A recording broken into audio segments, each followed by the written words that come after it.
नमस्कार, स्वागत है आपका वी टाइम न्यूज पर और आपके साथ मैं हूं पहली चौहान। बढ़ते हैं खबरों की ओर।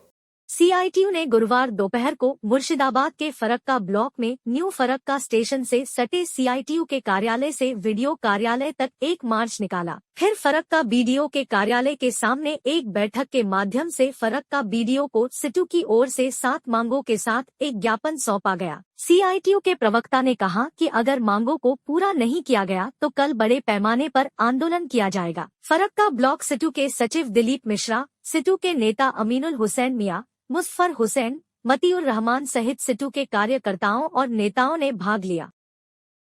আমরা সিআইটিউ এর পক্ষ থেকে সমস্ত ব্লকে আগামী দিনে জেলায় এবং রাজ্যে আইন অমান্যের কর্মসূচি নিয়েছি। শ্রমজীবী মানুষ যারা খেটে খায়, গরিব মানুষ, বিড়ি শ্রমিক, মিড ডে মিল, আইসিডিএস, আশা এরকম প্রকল্প কর্মচারী যারা দেশের সেবা করছে প্রকৃত অর্থে, তারা বেঁচে থাকার মতো মজুরি পাচ্ছে না। আমাদের মাননীয় মুখ্যমন্ত্রীর ভাইপো অভিষেক ব্যানার্জি সাগরদিঘি উপনির্বাচনের আগে মাত্র 10-11 মাস আগে সাগরদিঘিতে বলে গেলেন যে 230-40 টাকা মজুরি বাড়াতে হবে, 20 দিনের মধ্যে বাড়িয়ে দাও, খলিলুর দা, জাকির দা বলে বিড়ি মালিকদের সম্বোধন করে। কোনো কিছু হলো না। আমরা বছর খানেক ধরে অতিষ্ঠ হয়ে বিড়ি শ্রমিকদের 268 টাকা সরকার নির্ধারিত মজুরি, আশা, আইসিডিএস, মিড ডে মিলকে সরকারি কর্মচারী হিসাবে ঘোষণা করতে হবে, কারণ এরা সরকারি প্রকল্প চালায়। এই দাবি নিয়ে এসেছি। 100 দিনের কাজ 2 বছর ধরে বন্ধ আছে আমাদের রাজ্যে, আর বিজেপি আর তৃণমূল এটা নিয়ে রাজনীতি করছে। এ বলছে টাকা চুরি করেছে, অথচ তৃণমূলের কাউকে অ্যারেস্ট করা হচ্ছে না। আর বিজেপি 2 বছর ধরেও বলছে টাকা দিচ্ছে না, তারাও কোনো এফআইআর না করে, কোনো আইনের পথে না গিয়ে এটা বন্ধ রেখেছে।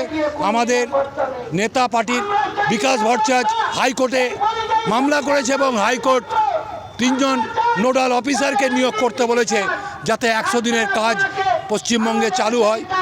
গত বছর আমরা বিক্ষোভ করেছিলাম ওই 23 জানুয়ারিতে এখানে, যে আবাস যোজনায় বড়লোকদের নাম আছে, গরিবদের নাম নেই, অনেক নাম কাটাকাটি হলো। একজন গরিব মানুষও গত 2 বছর ধরে ঘর পড়ার টাকা পাচ্ছে না। তাদের দাবি নিয়ে এসেছি আমরা।